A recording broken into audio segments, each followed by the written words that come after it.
Welcome, everyone. Just letting everyone file in for a minute or two. Very excited to see such a big turnout today.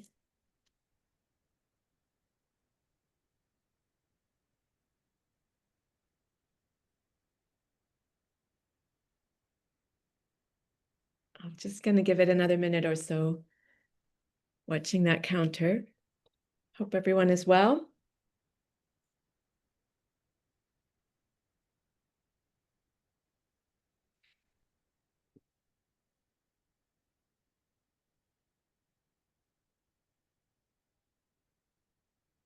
We've got quite a few participants today, so it's going to be one of those more formal webinars where we use the Q&A for questions, and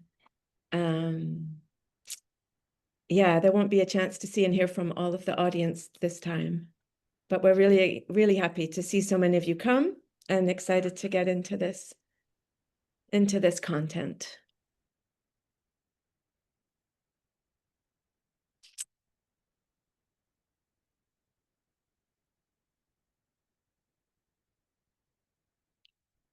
All right. I think people are still coming in, but I'm gonna get started. I'm sure people know some of the format.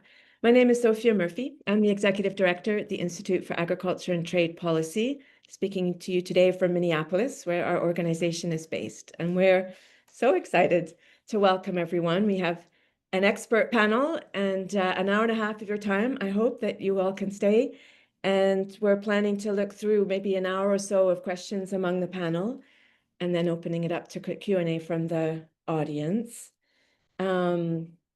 So some of the housekeeping, I'm sure familiar to you from many other webinars. There's no translation. I regret that, but this will be in English. We will be recording, and so very happy to make that available to you after the fact. We will be using the Q&A rather than the chat for questions, so please do use that Q&A function at the bottom. The chat risks being too hard to monitor. And we do have some different links. I'm sure different things will come up. And I suggested that we will share those more towards the end so they don't get lost in the chat. But those of you who are there towards the last 5 minutes or so, we can put some of the links that our speakers have shared or things that come up from what IATP has done and put that through. There's always our website, of course, that you can look at IATP. And we can also share links maybe after the event, on the website as well. You can see where to find more information. So greetings to everybody. So what we're proposing for this hour and a half, as I said, maybe an hour or so in conversation with our panelists. I'm going to introduce them so briefly. They have so much to say, but they'll say a little bit more about themselves, I hope, as well, when they speak. But we have Dr. Biswajit Dar, who's coming to us from New Delhi, a retired professor from the Jawaharlal Nehru University, JNU there, and someone I've known over decades, working on trade and agriculture together. We have, this is in alphabetical order, Karen Hansen-Kuhn, who's my colleague and the Director of Trade and International Strategies at IATP, sitting in Washington, D.C. Cathy Holtslander, who's the Director of Research and Policy for the National Farmers Union in Canada, in Saskatoon, one of my favorite cities in Canada. And Nick Levendovsky, who's longtime IATP board member, Executive Director at the Kansas Farmers Union, who I think is sitting in Kansas right now. So those are our speakers. And I hardly feel I need to say much. There was a time when trade and especially tariffs had become a bit sort of off the agenda and not all that interesting to people. But I think that has decisively changed, maybe as of day one of the Trump administration, certainly from April 2nd, the so-called Liberation Day. And I think that in all the turmoil and in all of the kind of announcements of tariffs applied and tariffs removed, it is possible to see that we are now basically charging a 10% tariff. We in the United States charging a 10% tariff on most of what is coming into the country, more like 30% on goods from China, no tariff on goods that are coming in under the US, Canada, Mexico Free Trade Agreement, as long as they are registered as sort of under the terms of that agreement, and otherwise 25% tariffs on our nearest neighbors. And so overall, highest tariffs we've had in 100 years. In some cases, higher tariffs than we've had in more like 150 years. And a very changed landscape also in terms of how trade negotiations happen, and even in the status of what a trade deal is. So from the time of the founding of the World Trade Organization in 95, I think there has been this very strong sense from most countries that you didn't break the rules at the World Trade Organization. And sometimes that was convenient and sometimes maybe less so, but there was the sense that you didn't want to trigger disputes, you didn't want to re-enter into negotiations on some pretty big rules about how trade worked. And the United States has unilaterally broken that understanding and has introduced a very different way of thinking about and engaging in trade relationships. So the first round of questions I wanted to go just around the table to invite you all to say something about trade and how that features in your work, but then to share some thoughts about how you would have talked about trade were we meeting a year ago and what you're saying now. So somehow a little bit of context, because I think for a lot of us, we've been critical of trade for a very long time, and this new context is forcing a lot of rethinking. Nick, I'm going to start with you, start in the US context. Thank you, Sophia. Coming from Kansas, you know, we're the center of everything here in the United States, the heart of America, as I like to say. And so much of what we produce here in Kansas is exported. You know, we can't eat all of the wheat that we grow in Kansas. We can't consume all the beef that is raised in Kansas. So we have to have good trading partners. And we do have, or at least we did have, good trading partners in our neighbors in Canada and in Mexico prior to this administration coming in and putting these tariffs on. It takes decades to build these relationships, and all it took was just one foul swoop to seriously damage these relationships. And that's very concerning for farmers, especially at a time when farmers are dealing with major uncertainty, dealing with very low commodity prices, historically low commodity prices, and yet all-time high input costs. The cost of seed, the cost of fertilizer, the cost of chemicals, land, equipment, all of those things. So this has been very detrimental to a lot of folks and added even more uncertainty to an already uncertain time, I'm afraid. And it has put a lot of farmers in a position where they're beginning to question whether they want to continue doing this, whether they want to continue farming, and whether they want to continue with this uncertainty. So I look forward to this conversation with all of you, and hopefully we can come to some kind of agreement on where we need to go in the future. And Nick, just to follow up very briefly, would you say that was some of that questioning already happening before, if you think back a year ago?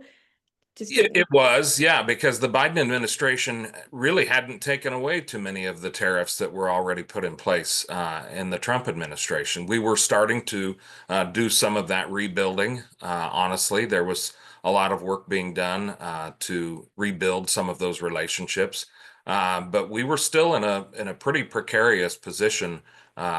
Honestly, about a year ago when it came to this, the world is a much bigger place when it comes to trade now. We're not the only ones that grow the things that are consumed in the world.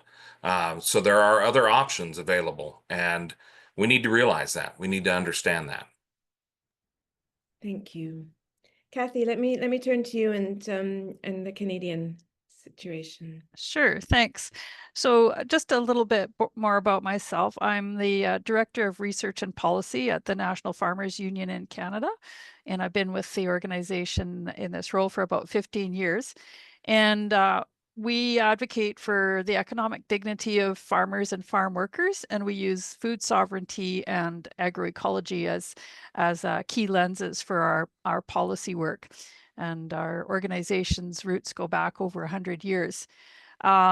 So trade is one of the things that we're really is one of our key issues, and we're also a founding member of La Via Campesina, which is the worldwide organization of food producers, farmers, fishers, pastoralists, and so on, and which was formed really in response to the WTO and moving agricultural policy out of national realm into the multinational realm, and sense that we needed to have international solidarity to address the issues that we were concerned about.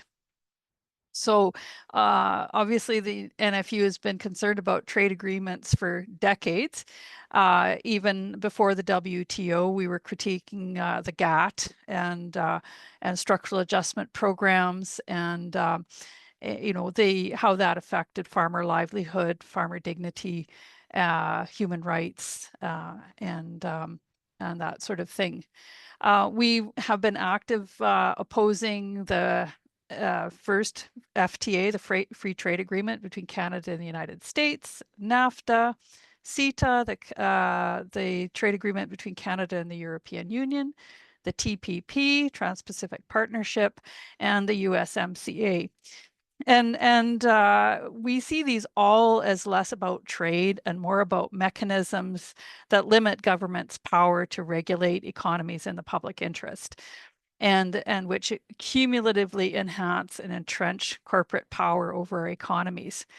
And the trade agreements have also been the rationale and the mechanism to weaken or destroy important institutions of farmer power in the economy, including supply management, which I'll talk about a little bit more, and things like the single desk hog marketing system, the single desk wheat selling system, and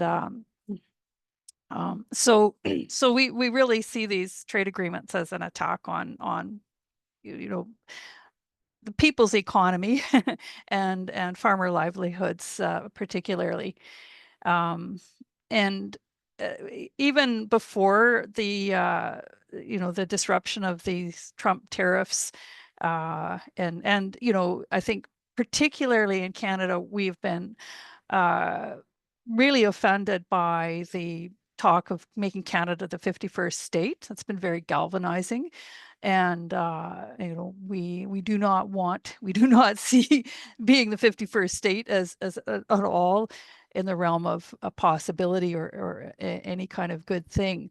But even before all of this happened, we were being constantly attacked by American trade policy to weaken our institutions, and attack on dairy supply management was incessant with trade challenges and so on, which, you know, we generally won, but it does take up a lot of time and energy, and also trying to find loopholes and things to kind of undermine, you know, poke holes in these things. And so yeah, so our organization particularly has taken quite a critical perspective on trade agreements, but our government has been very pro-export. They really want to increase exports and has really made that a center point of agriculture policy. In fact, we almost look at agriculture policy in Canada as a trade policy, not so much an agriculture policy. So I hope that gives you a little bit of context for where we're coming from.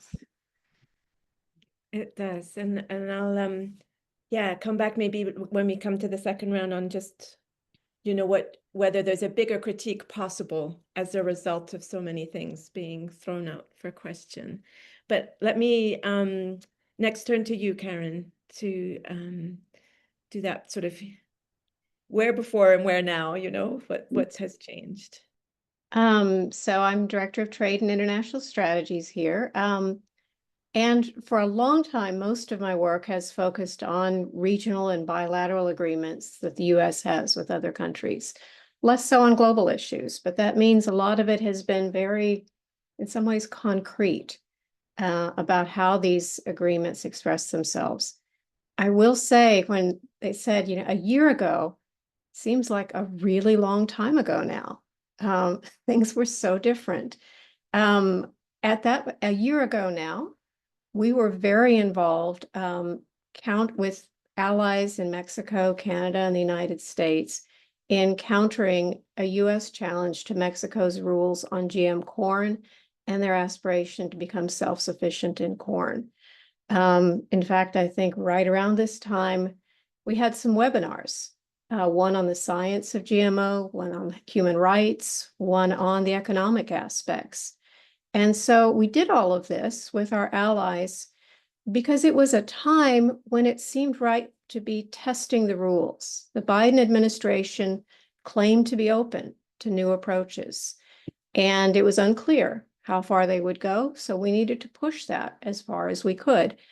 And so this dispute brought by the US, but joined by Canada against Mexico, was an opportunity for us to work with allies to focus, on what those challenges could be. We were also looking at other countries where there were new rules around trade rules and how those related to new push on deforestation-free supply chains. For example, in Peru, allies there used rules in the trade agreement platform to challenge the government's effort to weaken forest standards in order to qualify for the EU deforestation regulation. So there are a lot of people using the existing tools to try and bring challenges. That was a window that seemed to be open. It's certainly closed now. And I think it's an open question. Were we naive? I don't think so, but we lost the case. We lost that corn case. The panel found, in fact, that food self-sufficiency was not a valid goal for a government to have, and that it was, even though corn exports to Mexico had not changed, the ruling said that it sent unfair market signals that depressed the market. So we lost that case, and yet we gained a lot of knowledge. We gained important partnerships to move forward. But now we're in such a different situation. I think it's not only that it doesn't make sense to go through that process, it's that dozens of trade deals are being negotiated behind closed doors. We just don't know what trade-offs are being included in many of these. There is no role for Congress or for civil society. So I think our attention has shifted. I think the substance of our concerns is the same, but we're in this new unknown territory, and it is a time to question, do the rules we have, do they mean anything at this point? So I'll just leave it at that. It's kind of pessimistic, but it is funny to think how last year we really thought we could make some progress on these issues. Thank you, Karen. That's, exactly the kinds of reflections we're getting at. So just for this first round, come to you then to just, remind us a little bit of where trade fits in the work you do, and that question of before and now. And remember to take your mic, turn on your mic. So it's thank you, Sophia. It's wonderful to be here and to share my thoughts with all of you, and for over the decade, because I've done it with IATP and Sophia in particular, on where we are going, and sort of trying to find convergence in our thinking between someone coming from the United States and India, and how we can actually find common ground. As far as my own work is concerned, I actually jumped into this whole issue of agricultural trade fairly early on, when in the Uruguayan negotiations, agriculture was included, and this decision to have to introduce the multilateral trade rules extended to agriculture and covering all the areas of what we have today: market access, subsidies. So we actually started looking at this issue because for India, agriculture was not really an issue or in a sector in which you would like to trade, because the core of Indian agriculture was really focusing on food security. And this is something, is a policy that this policy of food self-sufficiency that we adopted in the mid 60s. And it's an interesting, sort of a connect between that decision and what we are seeing today, because that policy of food self-sufficiency was again triggered by the United States. And we were dependent on US wheat. We were actually importing wheat, or rather we were getting food aid under PL 480 that time. And in 65, as I said, a lot of contexts are coming together. In 1965, we had a second war with Pakistan. And of course, in those days of Cold War and kind of alignments that were there, the US wanted India to fall in line and sort of better, I would say, quote unquote, behave with its old partner Pakistan. And if India did not fall in line, the threat was that shipments from the US will be stopped, or they would be monitored on a week-to-week basis. So I remember in the literature, of course, I wasn't old enough to follow the discussion, but I followed so a lot later, that the narrative then was that we were actually living a ship-to-mouth existence. That unless the American ships came and docked onto the Indian ports, we did not know for sure whether we are going to have our supplies of adequate supplies of wheat. And wheat is our number two, food grain. Rice is the topmost, and wheat is the second. So so there was no question of really looking at trade. Of course, we did have a niche product, basmati rice, which was being traded. But otherwise, the large part of agriculture, and if you look at Indian agriculture, is basically a wheat rice economy. Almost even today, about 2/3 of the cropping area is under wheat and rice, and therefore the emphasis was that we are going to be focusing on food self-sufficiency, not depend on imports, and then which can actually compromise a whole lot of critical policies, including foreign policy. And of course, there was this need to protect livelihoods, because there are these small farmers. I'll talk about the details later. That we are a country of very small farmers, and I would actually say that there are different perceptions about India.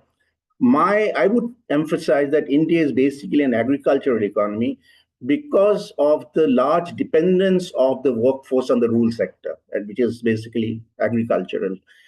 And then when the trade context came in 1985-86, we sat up and tried to understand what's going on.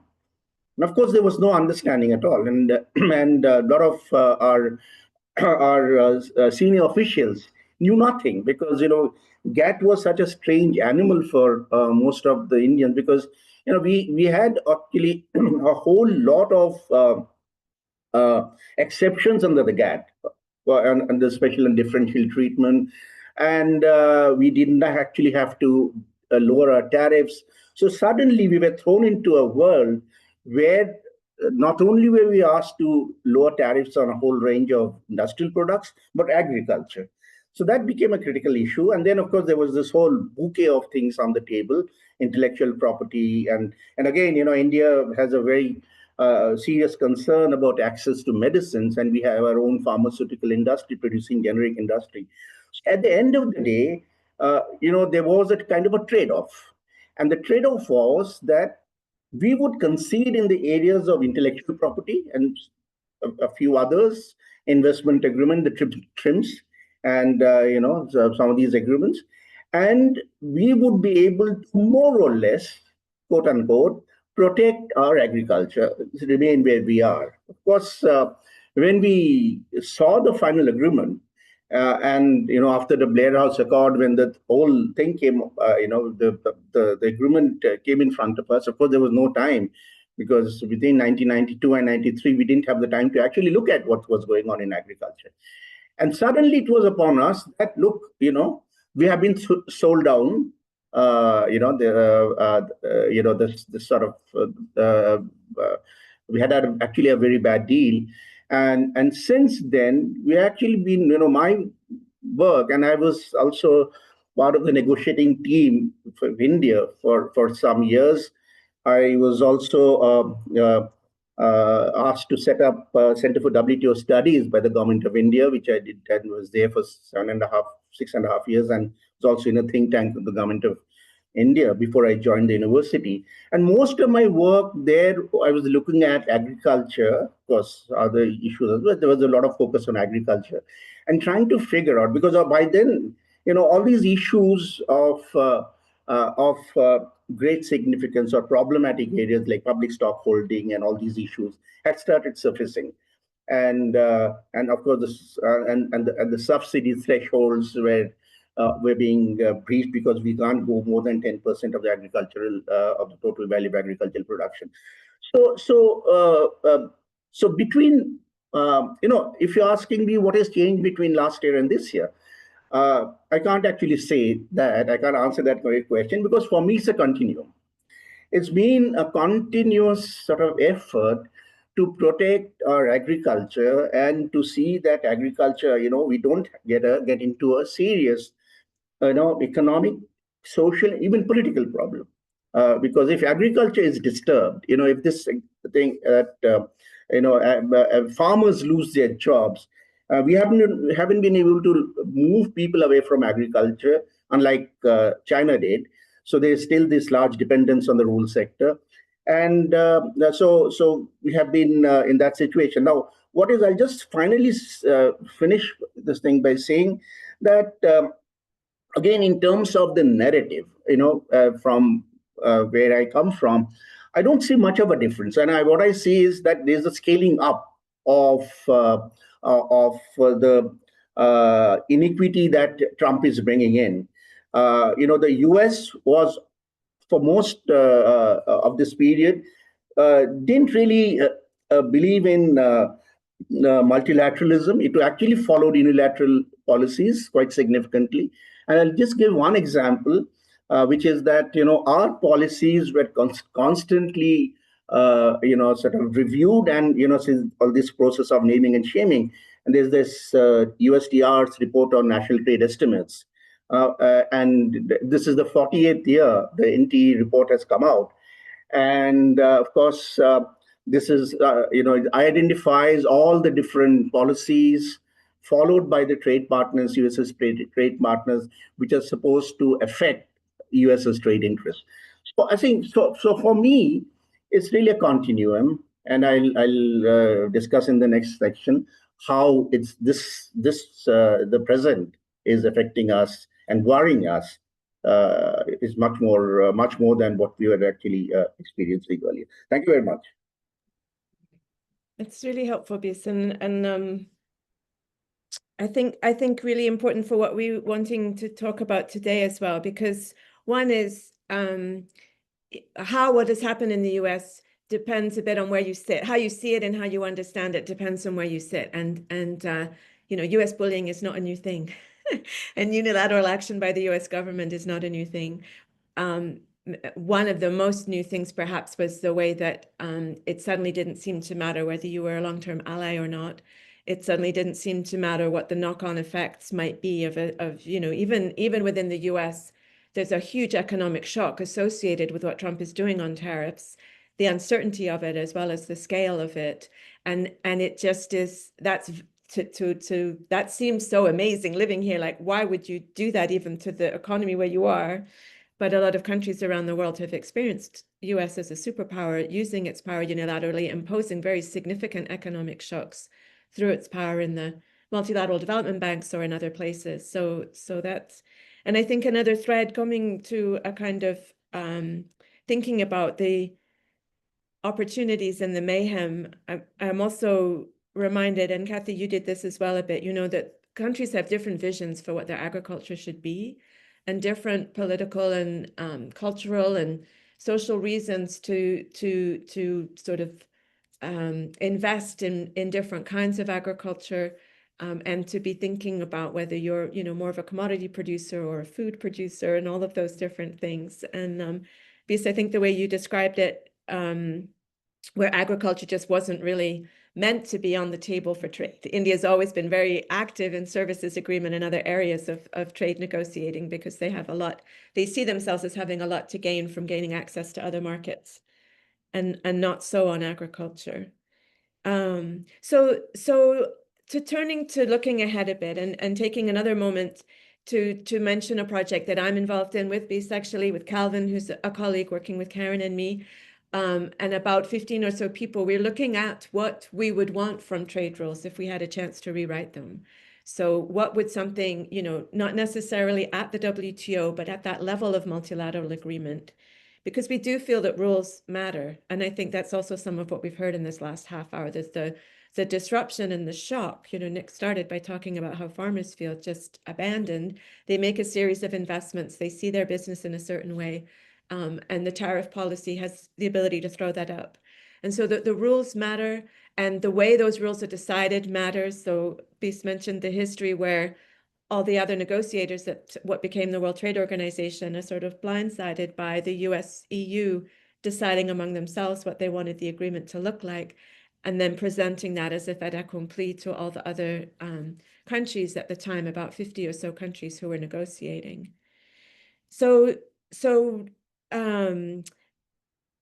I had started it. I don't know if I would start with you again, Bis, perhaps, to say, I think I've heard you say in the past that India wasted an opportunity, that it gained important concessions nonetheless from the WTO, and that working in the WTO was meant to be some sort of protection from unilateral measures, although you've said that wasn't complete protection from that. But you feel that the country has missed opportunities to invest in its agriculture, to understand itself as an agricultural economy. And I just wonder if you could, again, in that sort of 5-minute scope, think a bit about what you would want to do. I believe the US and India are negotiating right now. I don't know what's on the table for ag there, but what you would want your government to say for agriculture.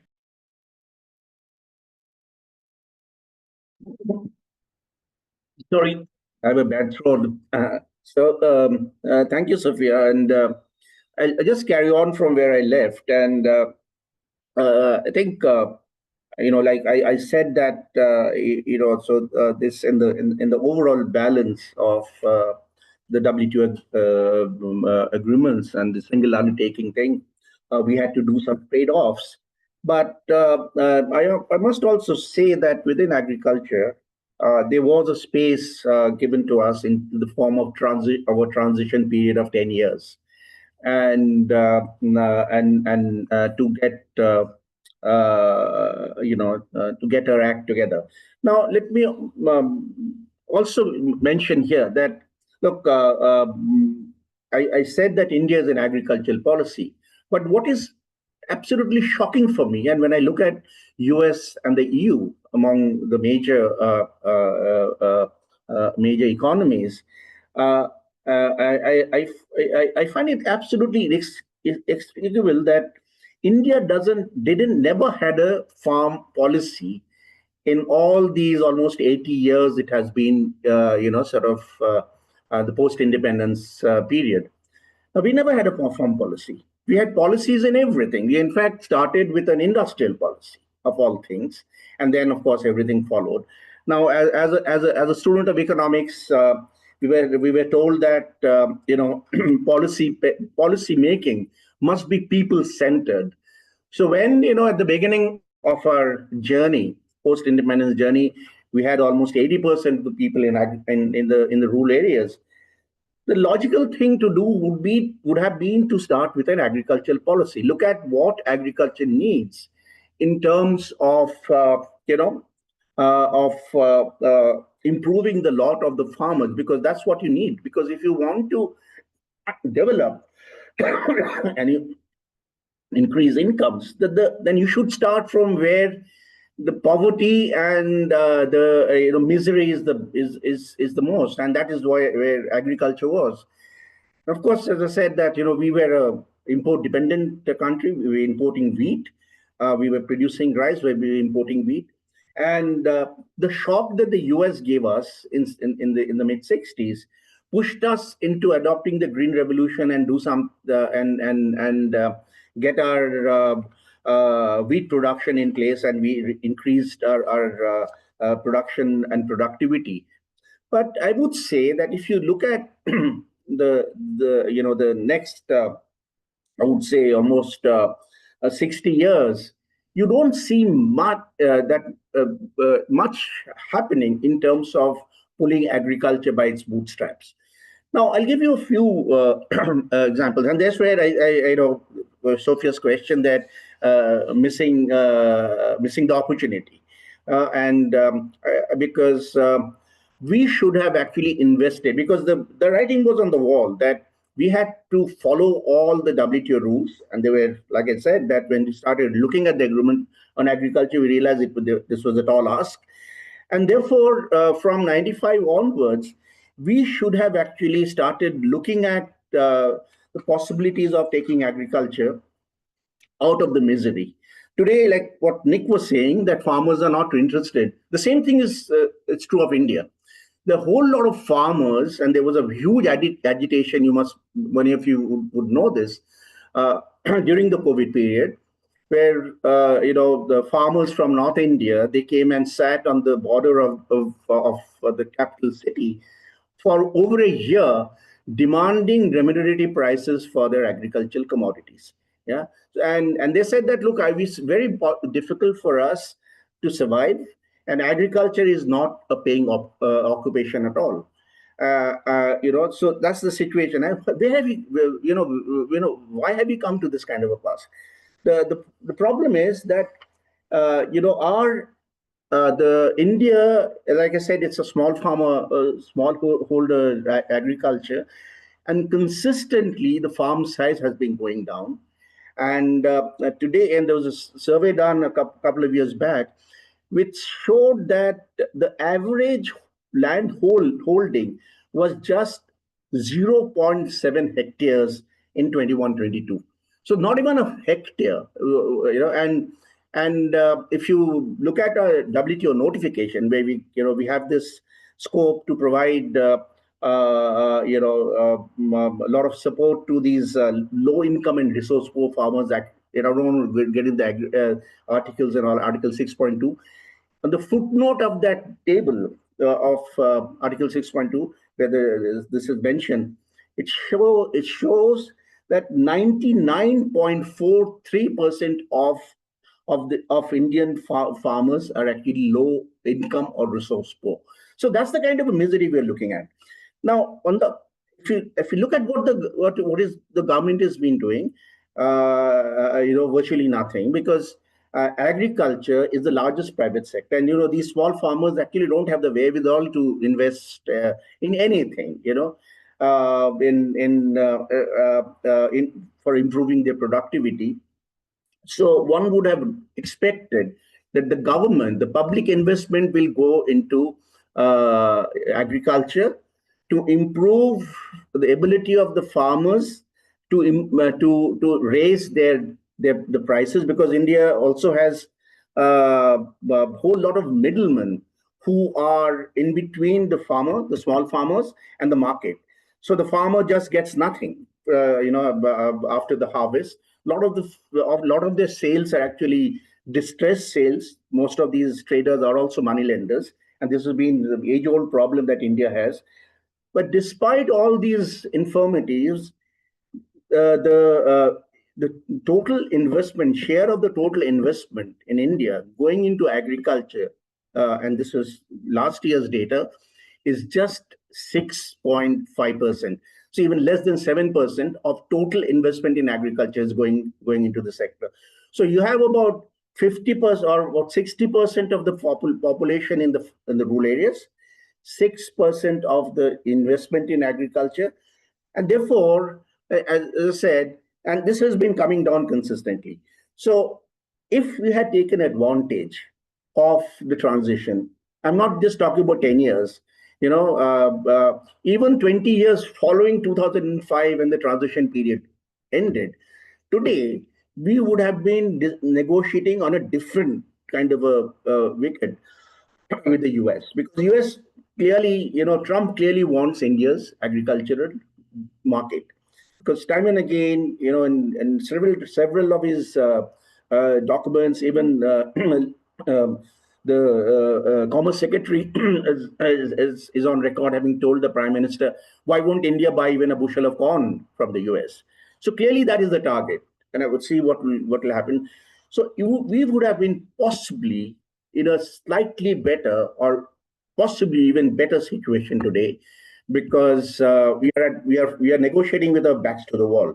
US really wants our agriculture market, and that's where the scene has changed completely.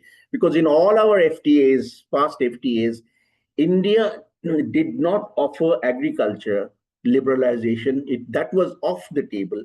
This is the first time agriculture is on the negotiating table, and that's the most difficult, problem for the government of India. Let me stop here. I can come back later. Thank you, Bis. There's a lot of pieces there that I do want to circle back to, including, what is the food strategy from which your trade policy might emerge, and also what are the other international obligations that we have in relation to climate change and biodiversity protection in terms of human rights and working conditions, ILO conventions, International Labour Organization, and how to, that's one of the things we want to do in our project, is how to make those more explicit so that trade is in a context and not just trying to carve commerce out. Cathy, I'll turn to you next and say, with all of these announcements and negotiations and policy changes from Trump, how that's affecting what you see and what you were describing earlier. And then from there, maybe a word on some of the opportunities, if you see some, not to force Pollyanna, but just to see, given especially a long history of being very critical of trade agreements, those agreements are now in difficulty. And what does that mean from your point of view at NFU? Great. Yeah, thanks. Well, one of the things that has happened over this same period in Canada, which is significant, is that we had a federal election, and we also had our former Prime Minister, Justin Trudeau, resigned, and the Liberal Party elected a new leader, Mark Carney, who became the Prime Minister through our Westminster parliamentary process, and then he is the leader of the Liberal Party that went into the election. Prior to the election, we were hearing very aggressive statements from Donald Trump about making Canada the 51st state and really disrespectful treatment of our Prime Minister. And this was really galvanizing. And really the election was fought on a, are we going to basically take the Trumpian approach, or are we going to take a different path? And as the result was we did re-elect the Liberal government, and again a minority, although not quite as much of a minority as it was. But so the Liberal leader, the Prime Minister, talked about completely resetting the relationship with the United States. So trade is part of that, talking about changing, becoming less dependent on American, exporting to the United States, finding other trading partners. And we have also seen a real citizens approach to this, with people basically boycotting American products in the grocery store, really buying Canadian. We've seen a downturn of imports from the United States of products, even though they're not tariffed. Canada's put retaliatory tariffs on the United States, but has focused on tariffs that would have an impact on the red states, like Kentucky bourbon, different alcohols, citrus fruits. But we are tariffing, or Canada's tariffing, products that we can get from other countries or within Canada. And we're not tariffing needed products for agricultural production, except perhaps tires for tractors. So the tariffs are focused that way, the retaliatory tariffs, and our exports are under CUSMA, we call it CUSMA, you call it USMCA, they're not being tariffed by the United States. But the uncertainty has affected prices to a certain extent. Buyers, commodity buyers are nervous, but it's so uncertain that it's hard to say whether this is affecting people's cropping plans for the coming year. We don't know what the state of things are going to be in the fall when we have harvest. During the election, our organization really made the point that you can't have national sovereignty without food sovereignty. We need to be able to feed ourselves and not be so dependent on food from the United States or other countries too. Canada has the export-oriented policy that past governments have taken, has really focused on increasing our exports of bulk commodities, but they haven't really talked about how we've also increased our imports of high quality or high value foods, fresh produce and processed foods. And of course, we would like to see a shift like the National Farmers Union, we'd like to see a shift towards more domestic production, more domestic markets.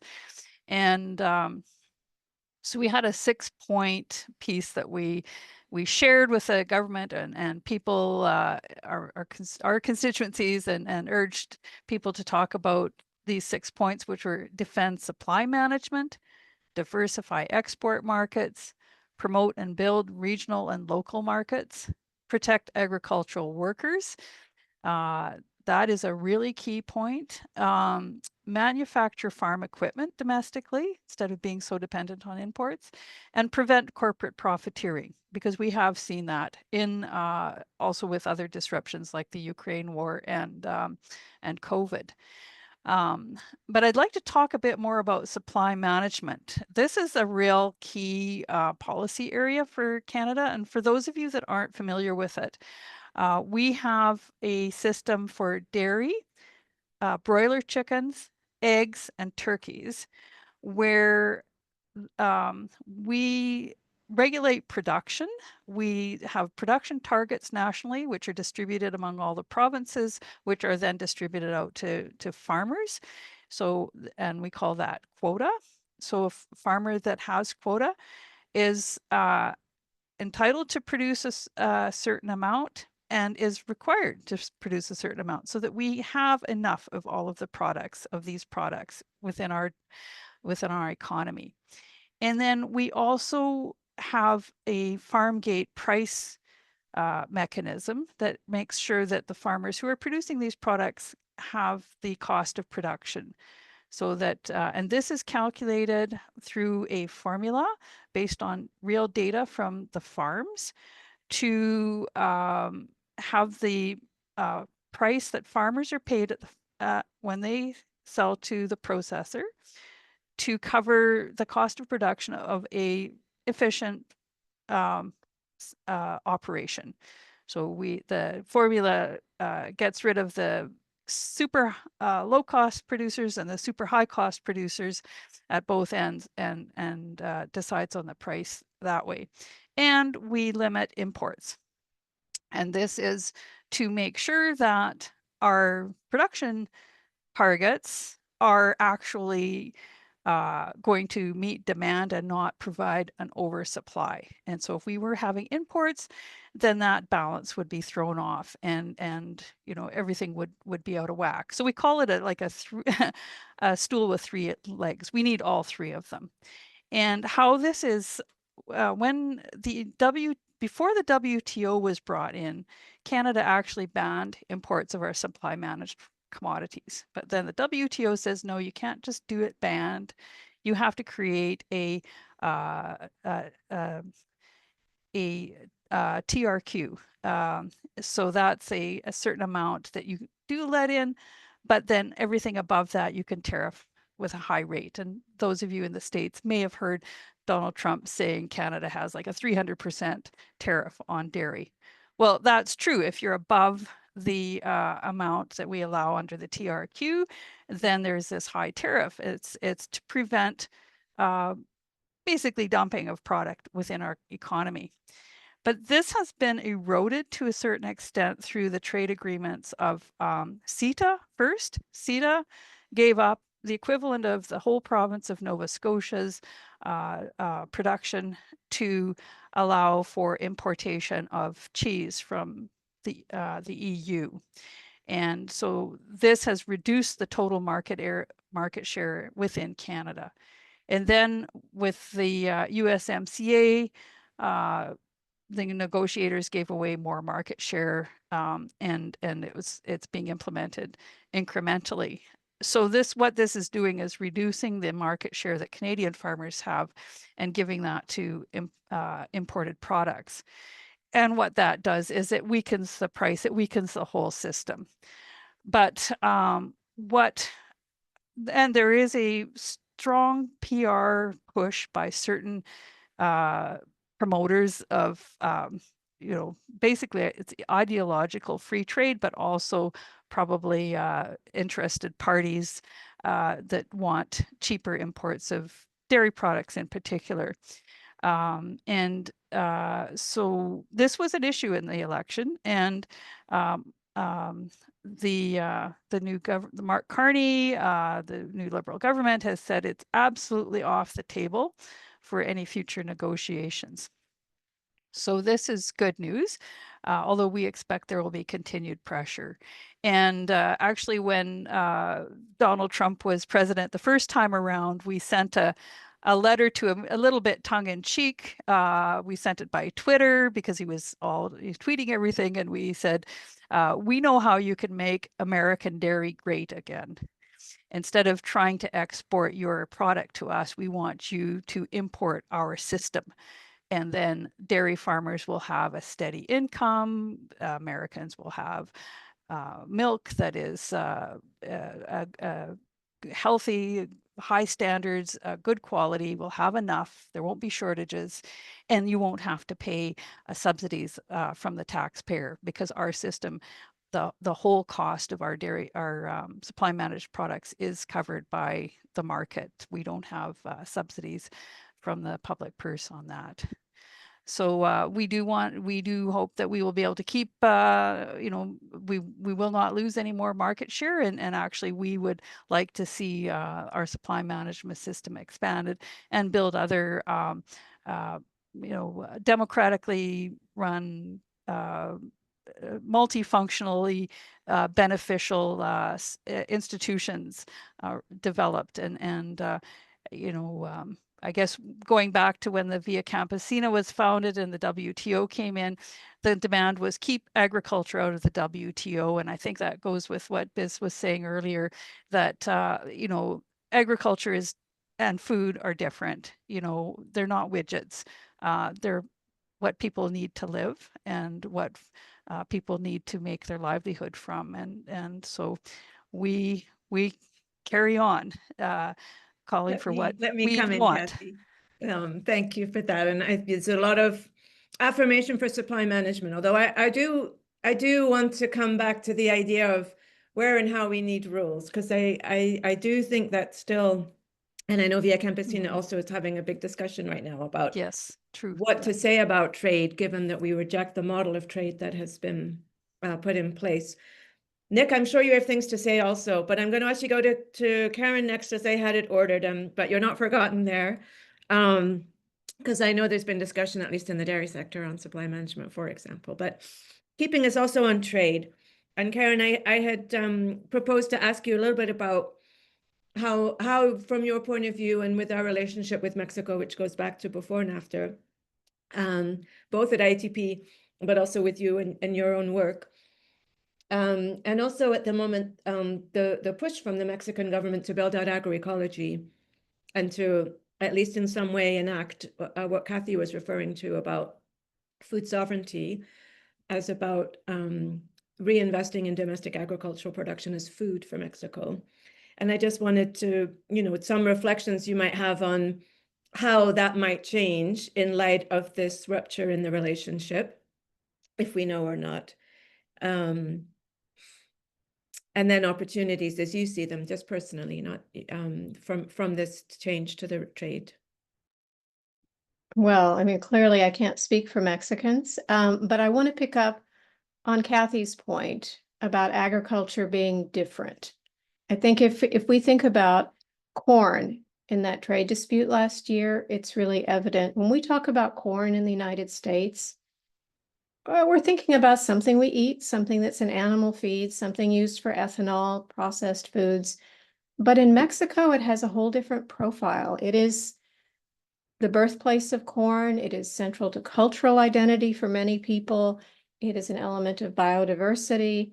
It has a real significance. And during that dispute last year, one thing that was really interesting, the Mexican No Corn, No Country campaign and the Demanda Colectiva mobilized 100,000 people who wrote to the trade panelists and said they need to keep this system. Honestly, I mean, Nick, you tell me, but I can't imagine. I don't know. I don't think we get 100,000 people writing for corn here. It's not the same kind of commodity as it is for them. It goes beyond being a commodity to have this real significance. And so while losing the trade case was a shame, I think it had raised the profile of this issue pretty significantly. And when President Sheinbaum came in, she needed to comply with the trade dispute because back at that point, we were all still following rules, right? I don't know. But she needed to follow the findings from the trade dispute, but they did put into the Mexican Constitution a ban on planting GM corn, something that had been under consideration for a very long time in Mexico. So there is a continued commitment to protecting corn as an important commodity. And also, I mean, I would say, just to give a little more context, as Sophia's mentioning, Mexico, this wasn't only about corn. When President López Obrador came in before, they implemented an ambitious program to expand local production of key food crops and to do so without GM.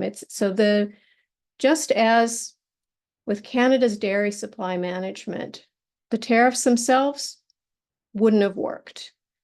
It was part of a broader initiative. And in this case, conversely, the broader initiative, they were trying to expand food production, not only of corn, of other food crops as well, was undermined by the imports, and they needed to find ways to deal with that. So I think those issues probably sparked new interest. What I hear from people in Mexico now is, unsurprisingly, skepticism that there is much we can do to confront these policies from Trump, or that USMCA is a valid initiative we should be engaging in. However, I think despite that, there is interest in thinking about a review process that's coming up. Built into the USMCA is a process that says after 6 years, or by 6 years of implementation, there has to have been a review of the functioning of USMCA and either an agreement to stay with it or make changes, or to start a timeline over 10 years to eventually withdraw from the agreement. Now, as someone involved in a case that we lost after so much work, it's hard to be super optimistic, but I think that process is an important tool for all of us. We are thinking about trade policy not only for what comes now, but what's coming in the future. And this gives us a hook, a way to organize our thinking about the kinds of changes we need. I would say, and to think a little more broadly, as Sophia was saying about the work that's happening on the Agreement on Agriculture Reimagined project. U.S. farm groups for a long time have been pushing to restore country of origin labeling for meat. This was a program that was dismantled as a result of a WTO challenge. We could consider inserting something into the USMCA process where the countries would have a sort of peace clause where they would agree not to sue each other over this issue. This is country of origin labeling is about consumers' right to know. It is also about very fundamentally about confronting corporate concentration in agriculture. We have very concentrated and untransparent markets.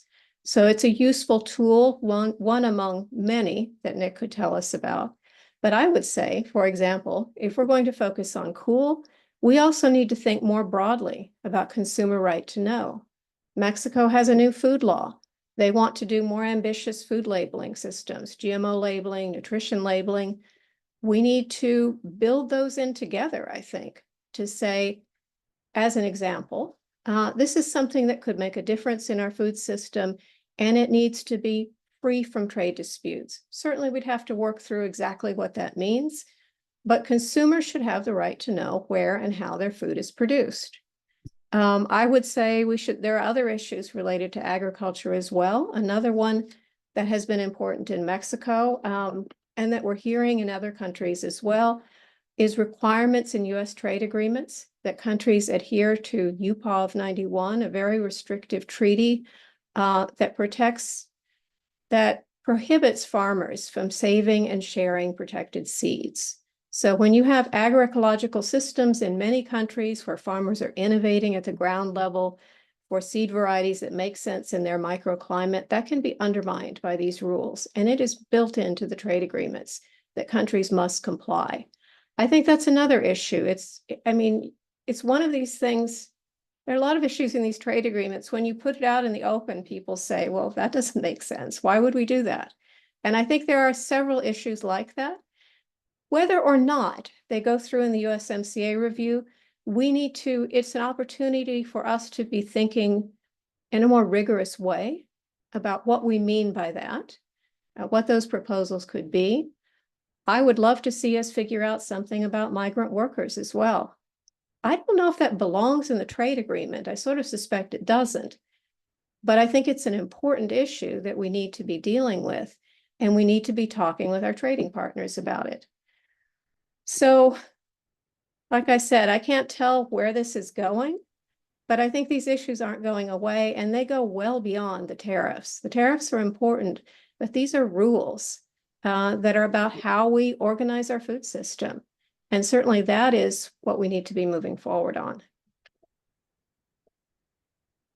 That's great, Karen. Thank you. And we're going to come back to some of those themes. Nick, I want to give you a chance to come to these big questions, and then just to remind everyone about the Q&A, and we'll do our best to pick up. You can see already some of those questions are quite specific on trade and costs of things, and others are bigger questions about future of ag and how that works. But we'll come to those questions after this. Go ahead, Nick. Okay, thank you, Sophia, and thank you all for all of this. This has been wonderful. I want to touch briefly on the subject of the Farm Bill and the trade portions that are contained in that. As many of you know, the Farm Bill is a 4 to 6 year bill that we pass. We are I believe we're in year 7 now of the 2018 Farm Bill. So I've been saying the next Farm Bill. I'm not putting a year on it yet. And given all of the discussions around reconciliation, who knows what's going to happen there. But at National Farmers Union, we support further utilization of what it's called the Market Access Program, or MAP, and then also the Foreign Market Development Program, or FMD. Those programs, the funding for them has not increased since the 2002 Farm Bill.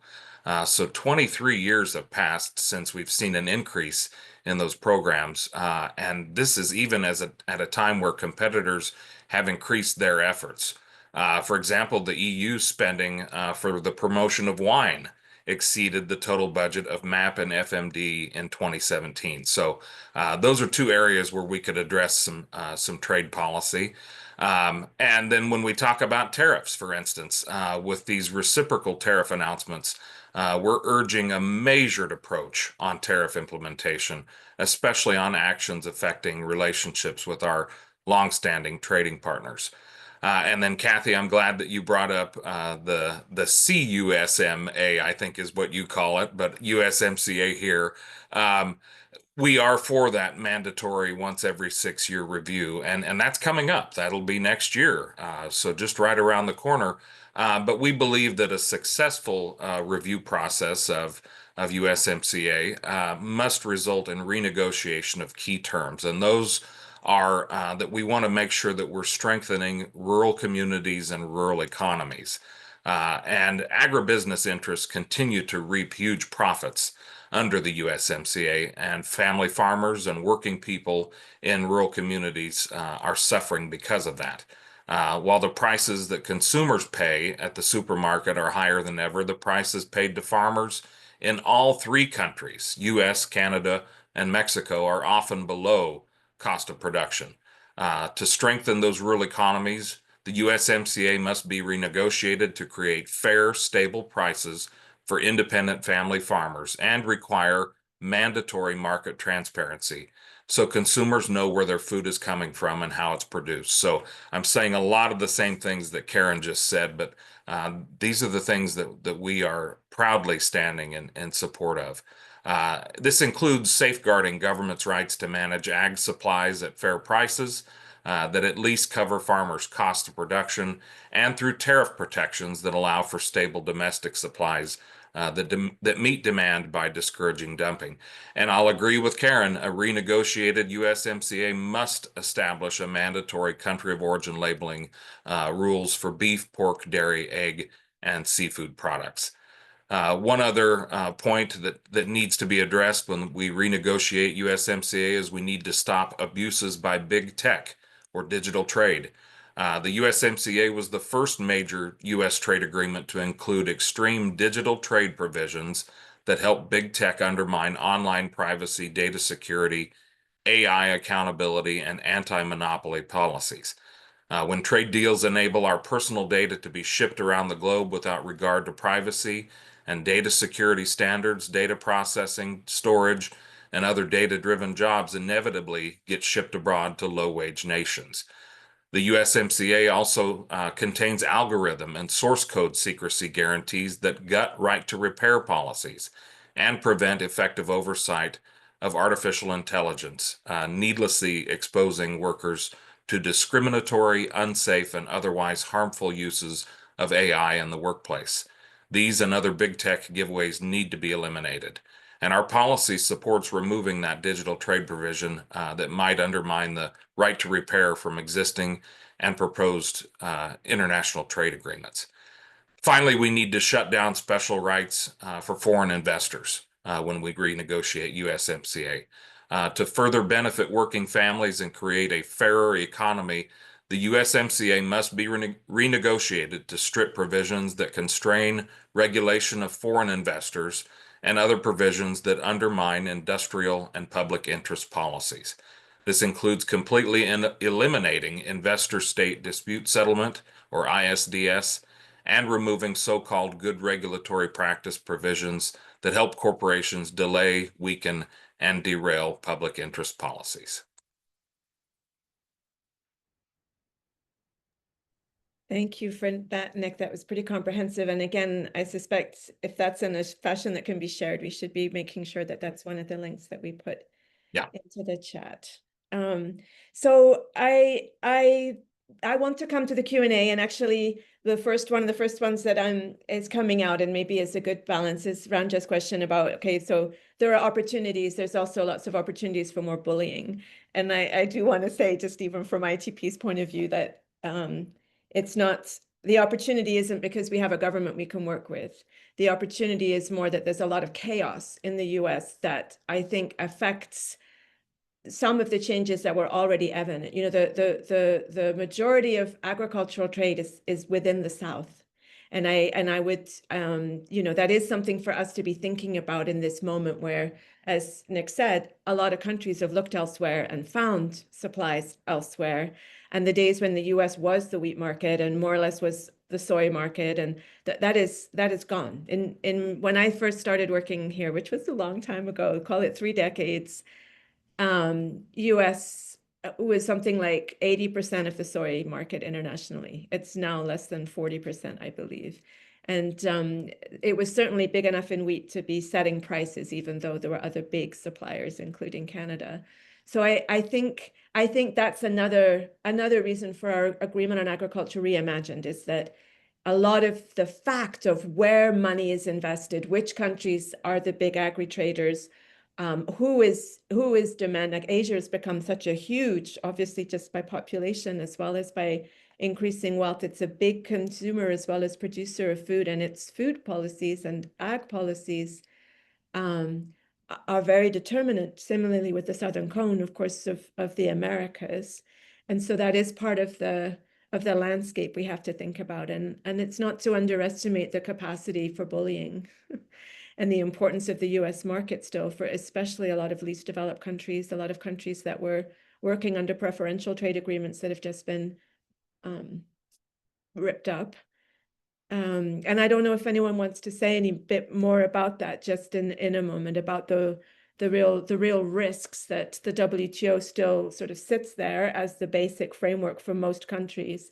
And at the same time, Trump is trying to go around and manage multiple deals simultaneously, where countries are individually having to manage that reality. May I, Sophia?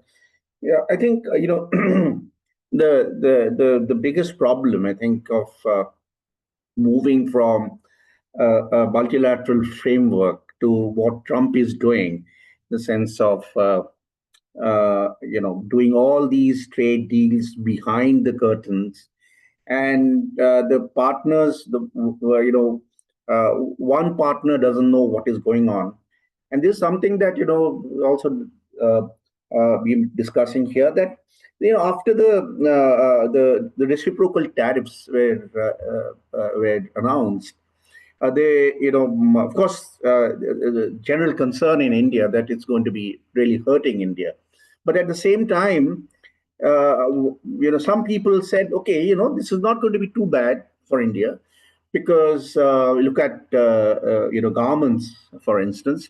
Bangladesh has been imposed 36% tariffs as compared to 26% that we have, and China has 34%. So we're looking at that table and then saying that we are better off as compared to some of our other competitors, and this could help us. Now, once these numbers have been have become, I wouldn't say defunct, but has been put in the back burner, and now these trade deals are happening behind the curtains, no one knows what the other guy is actually negotiating. And so this act, think of complete non-transparency and picking individual countries up and doing these deals. This is the worst form of unilateralism that you can have. And because we wanted to, through the GATT and then the WTO, we wanted to get out of that framework where the larger countries who have a superior bargaining power can then, use these coercive measures to extract the maximum from the smaller countries.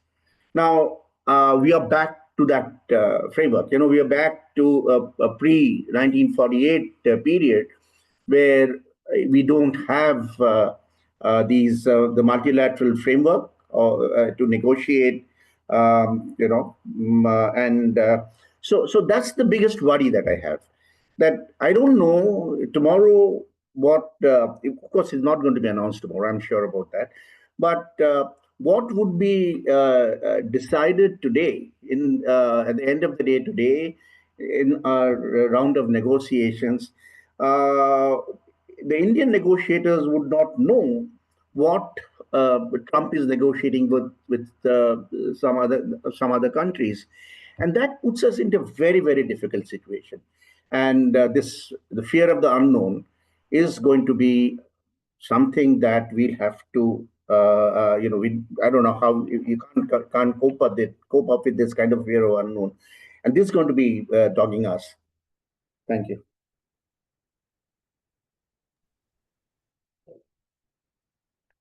I would just throw in from our side that another of the very real, I mean, it's never been easy to influence trade policy, but it's now almost impossible, I think. I mean, it's not clear what role Congress is playing. It's not clear what even the USTR, the actual US trade representative, what role he has. And so that's, the availability of trade policy in those of our countries where we normally would expect it to be in some fashion democratic, even though we've always criticized trade policy as particularly opaque and particularly lacking in accountability to people. That does seem very clearly to have shifted. Cathy, did you want to jump in before I take another question? Yeah, I just want to make a little comment. I guess, looking really big picture and future, I think one of the real risks that may be flying a bit under the radar is actually the complete privatization of these trade relationships. I think that's partly what Elon Musk and his ilk are up to, and trying to. We've seen, kind of through some of these trade agreements, a push for private standards being, accepted as these are the rules that we follow, private labels and so on, which actually remove the jurisdiction over trade from national governments and into constellations of private corporations. And I think that's something to be wary of and to kind of keep an eye on, because this extreme disruption that we're seeing with Trump. I mean, one of the things that we hear loud and clear from our members is that you can't make a deal with somebody you can't trust. And we're really in that situation. Like, you could make lots of rules, but they're just going to be broken for the sake of breaking them, for the sake of wielding power. But what is going on under the surface? What is kind of not on our radar? I think we need to keep an eye on that and push back and make sure that we keep, like you said, transparency. We need to keep these relationships subject to citizen engagement and knowledge and control. And I think that's something that probably our organizations are really, we need to figure out how we can do that, and not just sort of hope that we can, like, our negotiators are not negotiating for us, they're negotiating for the corporations. So yeah, just wanted to say that. It's actually a good segue, and maybe Karen, I could ask you to think about this. There's also a question from Maria Grazia in the Q&A about use of FTAs as ways to put some pressure on specific issues. Maria Grazia is mentioning food loss and waste, animal welfare. I think we could also think about the deforestation initiative in that context. And so one of the things the World Trade Organization more or less ruled out was the right of countries to say, I care about how something is made. You're not supposed to care about where it comes from or how it's made, the so-called production processing methods. And a lot of the work we do as civil society is very much about saying we care about where this comes from. We want our food to be from somewhere.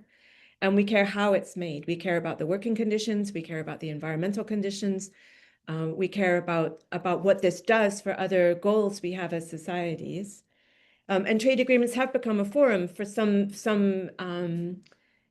especially for the European Union, perhaps, but countries have been putting more conditions on the trade. And I just wonder if you want to reflect on any of that, the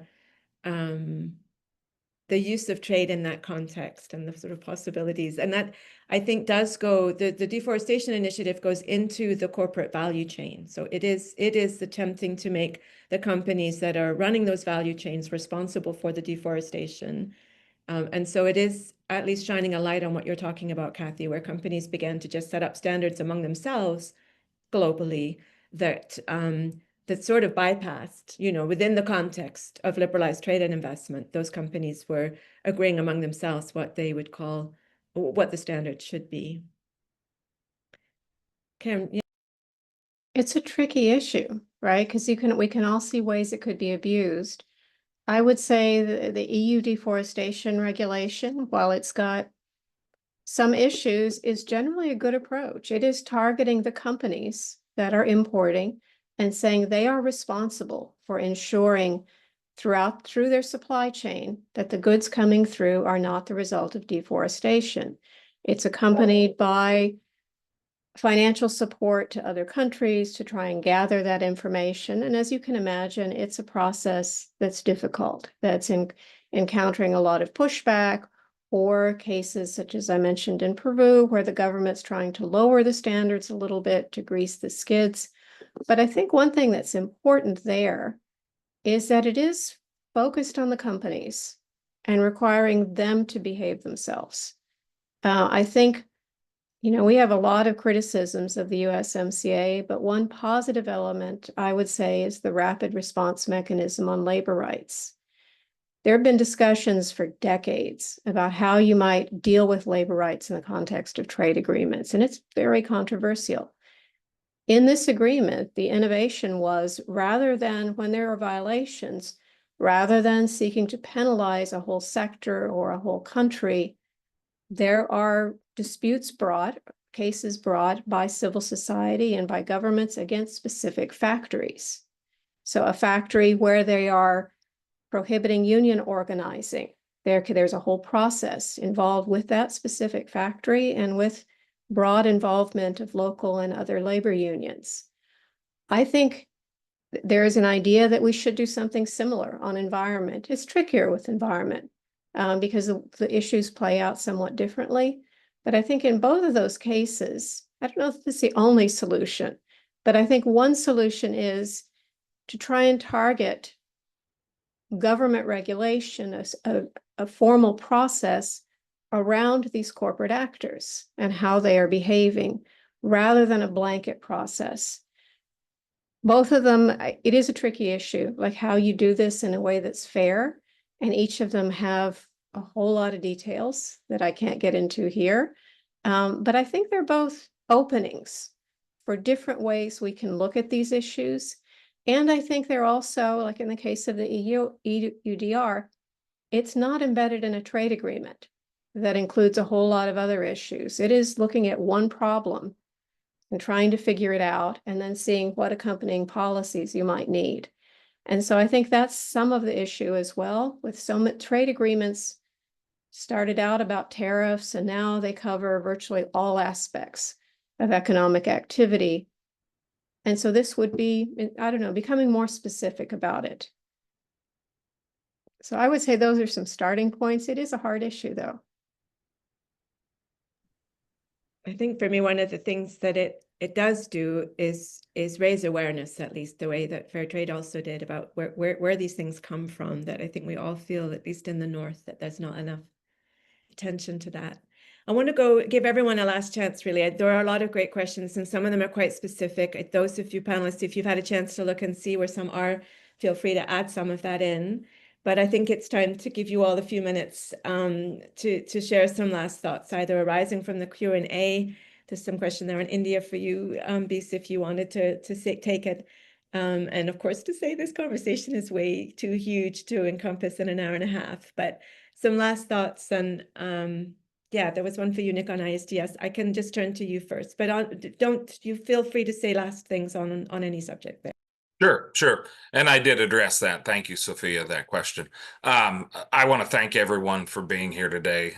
This has been a wonderful discussion. I hope we can continue to have these positive and productive discussions moving forward. Maybe we could set an example for the way things should be done as we have these discussions and negotiations. One thing I'll just note is there has been talk about what this administration might do to bolster farmers with, a market facilitation program or something like that. We hear that all the time, and we've heard about it a lot here lately. The rumblings that we're hearing is that the administration is preparing some kind of a market facilitation 2.0 to pay farmers. And that's a very difficult subject. Because yes, I mentioned that farmers are struggling. And when the government is part of this struggle, it feels like we're cutting our nose off to spite our face. And so, yes, there will be payments.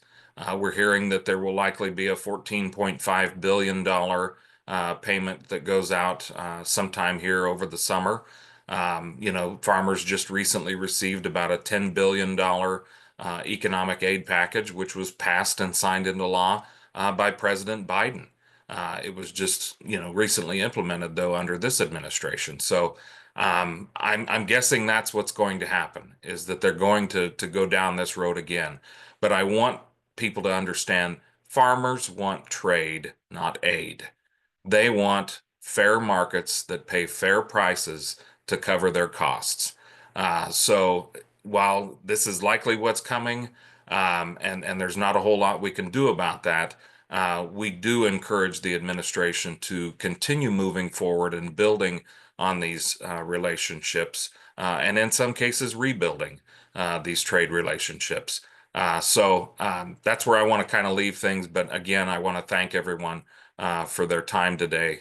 This has been very good. Thank you so much, Nick. Cathy, any last thoughts? Sure. Yeah. Again, what a great and rich conversation.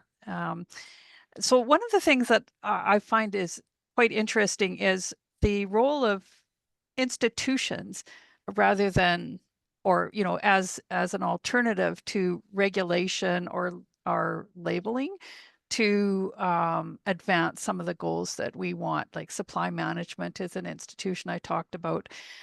We also have one that was dismantled after NAFTA called single desk hog marketing.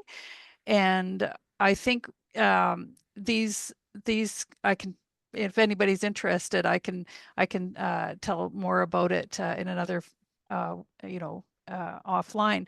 But they pull many interests together and are able to provide good wages for the workers in the industry, fair returns to the farmers, prices for consumers that are reasonable, and balance supply and demand for the product so that people have enough. This is by creating a structure that works that way, and it interferes with the market, but what it does is it brings about many other benefits that we want from our economy and from our economic relations. And I think this is one of the, thinking about the whole trade tariff discussion, is I think we're sometimes putting too much emphasis on the dollars and cents of trade and not enough on what is the economy for? Why are we doing this? We've got this thing going on in Canada right now about reducing internal trade barriers as a response to the Trump tariff threats and that kind of uncertainty. And it's being promulgated in the idea of like, oh, we'll be more efficient. But what does that efficiency actually mean? Often it means more efficient extraction of wealth from the little, more concentration of ownership and geographical concentration for economies of scale, and it actually cuts people out of livelihoods and reduces wages. Is that beneficial? And likewise, international trade, like, why are we doing this? That whole question is like, what is it for? And if all we're about is increasing the GDP, is that a legitimate goal? That's a really big question, but I am a little concerned, after the Canadian election, that so much of the talk was about just trade and tariffs and not about how do we provision ourselves, and how do we make sure that people have what they need and can do more, more than just survive. So I maybe that's what I'd like to put out there for this discussion. Thanks again. Critical thing, Cathy. We're almost at time, but Beast, let me just turn to you quick, and Karen, just in this last moments, and those, I know some people will have to go, but. Did you ask me? Yeah, did you want to just say any last reflection? Yes, We really are because- at time, but I don't yes. want to go without giving you There that was chance. a question. There was a question for me about what is going to be the change in strategy that even civil society organizations will have to carry out, given the fact that this government is going more towards the multinationals. Now, let me say that in our foreign investment policy, the core of agriculture, which is this food, the food produce the food economy, that has been left out. That multinationals are not allowed to enter. Now, during the COVID period, the government has actually brought a new legislation to introduce one of the huge domestic conglomerate to get into this, agri trade, and they would have actually acted as, they would have actually gone to the farmers and bought from them. Now, the pushback from the farmers was against the introduction of this large domestic, monopoly, and therefore the farmers are not going to be tolerating it, and that's where we are in terms of the question. I would resonate what Nick said, that farmers don't need aid. Farmers don't need subsidies. This whole thing about farmers actually living on a handout from the government, this is something that the farmers don't need. What the farmers need is fair prices. Exactly. So it is. So coming from the two countries, in a completely different, I would say, positions and on the development scale, we were saying exactly the same thing regarding the expectation of farmers. So the farmers want fair prices. Now, in India, and Cathy talked about institutions. Now, I would say in India, in Indian agriculture, the biggest institution, the market, is missing. We don't have a market, like economists would say, market where the producer and the consumer would actually interact and the price would be formed there. We don't have that because there are middlemen there. And that's where the problem is. So we need to get the market there. With that, we need an institutional reform. We need to get the market back. And finally, from what I would expect, I found, I've been following the U.S. trade acts, and on the 1974 Act, if you give me just a minute, I'll read out on the chapeau of the 1974 Act. What does it say? It says to promote the development of an open, non-discriminatory, and fair world economic system to stimulate fair and free competition between the US and foreign countries. Now, this is exactly what we need. Because we need fair and the free and fair competition. You can't have a competition between farmers having 0.7 hectares of land on one hand and the large agribusiness. You can't have a competition. Now, that's fundamentally unfair.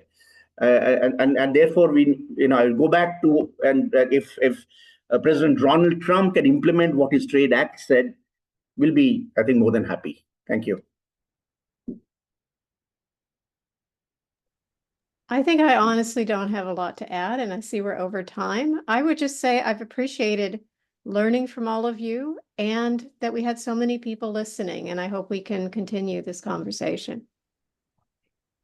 Thank you, Karen. And I agree. I just want to say, I feel like the next one should be on how to make a living from agriculture. I think we would have a very rich webinar on that, and it would be an interesting way to come back around to trade. No, Sophia, I forgot to thank everyone, including your colleagues, for organizing this, and this wonderful audience for participating. And it really makes a big difference, I think, to communicate with such a large audience. Thank you very much. Yeah, big thank you to Lauren and Lily, who are hiding behind IATP General logos. And thank you again to all the panelists for giving your time, to the audience for joining us today. There'll be a recording. We look forward to continuing the conversation.